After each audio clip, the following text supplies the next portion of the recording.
Beberapa hari yang lalu, tepatnya pada malam Rabu kita telah melaksanakan amalan malam Nisfu Syaban. Salah satu amalan yang dibaca pada malam mustajab itu adalah membaca surah Yasin sebanyak 3 kali. Selain menjadi amalan malam Nisfu Syaban, surah Yasin juga menjadi salah satu surah yang banyak digunakan untuk berbagai macam kegiatan keagamaan di masyarakat. Seperti rutinan yasinan dan tahlilan, baik setiap malam di rumah warga yang salah satu keluarganya meninggal dunia, atau setiap malam Jumat. Bahkan di setiap majelis ta'lim dan syalawat yang telah banyak tersebar di daerah-daerah juga tidak melewatkan untuk membaca surah Yasin. Di dalam Al-Quran, surah Yasin merupakan surah ke-36 yang terdiri dari 83 ayat. Surah Yasin termasuk surah Makkiyah, turunnya di Mekah. Isi dari surah Yasin tidak lepas dari pokok-pokok akidah umat sebelum Rasulullah Shallallahu Alaihi Wasallam, perjuangan dalam menyampaikan risalah kenabian, keagungan Allah, dan keanekaragaman perilaku umat manusia. Menurut ulama, kalimat Yasin merupakan sumpah Allah Subhanahu wa Ta'ala, nama Allah Subhanahu wa Ta'ala, nama Al-Quran, nama Nabi Muhammad Shallallahu Alaihi Wasallam, dan penegasan kepada manusia yang belum diperingatkan pada masa sebelumnya bahwa Rasulullah Shallallahu Alaihi Wasallam adalah utusannya. Bagi yang membaca surah Yasin pada suatu malam dengan mengharapkan wajah Allah, maka akan diampuni pada malam itu. Sebagaimana kata Abu Hurairah bahwa Rasulullah Shallallahu Alaihi Wasallam bersabda. Artinya, barang siapa yang membaca Yasin pada suatu malam dengan mengharap wajah Allah maka ia akan diampuni pada malam itu. Selain itu, surat Yasin adalah inti Al-Quran dan disunahkan membacanya pada orang yang hendak meninggal dunia. M. Aqil bin Yasar meriwayatkan bahwa Rasulullah Shallallahu Alaihi Wasallam bersabda. Artinya, Al-Baqarah adalah punuknya Al-Quran dan ayat ini dikeluarkan dari bawah arsy, yaitu, sedangkan surat Yasin adalah inti dari Al-Quran. Tidaklah seseorang yang membacanya dengan niat menginginkan Allah dan negeri akhirat melainkan ia akan diampuni. Bacakanlah ia pada orang-orang yang hendak meninggal di antara kalian. H.R. Ahmad. Dari beberapa penjelasan di atas, banyak ulama menganjurkan membaca surat Yasin, terutama malam Jumat. Karena memiliki banyak keistimewaan. Hati Al-Quran adalah surat Yasin.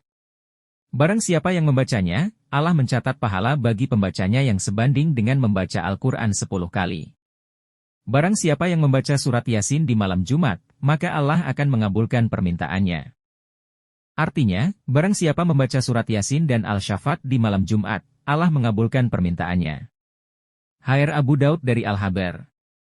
Menurut Syekh Muhammad Abdul Rauf Al-Munawi, sanad hadits di atas terbilang putus. Di dalam karya fenomenalnya, Faidul Qadir, beliau mengatakan, ketahuilah bahwa yang terlintas di pikiran banyak orang, bahwa tidak ada bacaan yang dianjurkan di malam Jumat kecuali surat Al-Kahfi, membacanya sudah menjadi amaliyah di beberapa surau dan madrasah.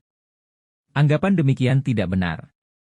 Sesungguhnya terdapat beberapa hadits tentang anjuran membaca surat selain Al-Kahfi di malam dan hari Jumat. Di antaranya hadits riwayat Al-Taimi dalam kitab Al-Targhib, barang siapa membaca surat Al-Baqarah dan Ali Imran di malam Jumat, ia mendapat pahala sebesar sesuatu di antara bumi ketujuh dan langit ketujuh.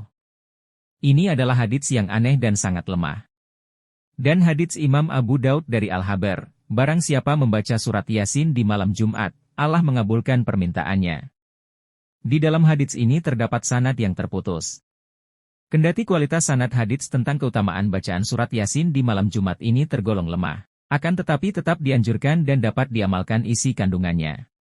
Sebagaimana ditegaskan oleh ulama bahwa hadits-hadits lemah boleh diamalkan untuk hal-hal yang berkaitan dengan keutamaan amal asalkan bukan tergolong hadits maudlu, palsu. Barang siapa membaca surat Yasin pada suatu malam karena mengharapkan ridha Allah, maka Allah mengampuni dosa-dosanya yang lampau dan keesokan harinya. Barang siapa membaca surat Yasin di depan orang yang sedang menghadapi sakaratul maut, maka Allah meringankan dan memudahkan keluarnya roh.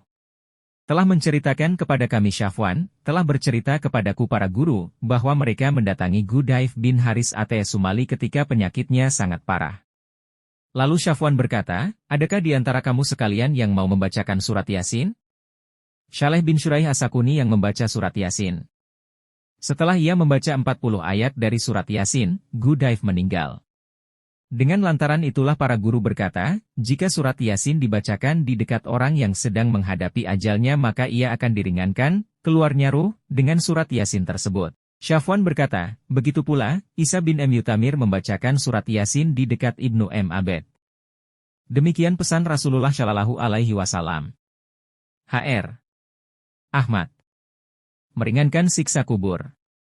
Sebagaimana hadis Nabi Muhammad Shallallahu Alaihi Wasallam. Artinya, barang siapa yang mendatangi pekuburan lalu membaca surat Yasin, maka pada hari itu Allah meringankan siksaan mereka, dan bagi yang membacanya mendapat kebaikan sejumlah penghuni kubur di pekuburan itu. Wallahu alam, Ema. Semoga bermanfaat.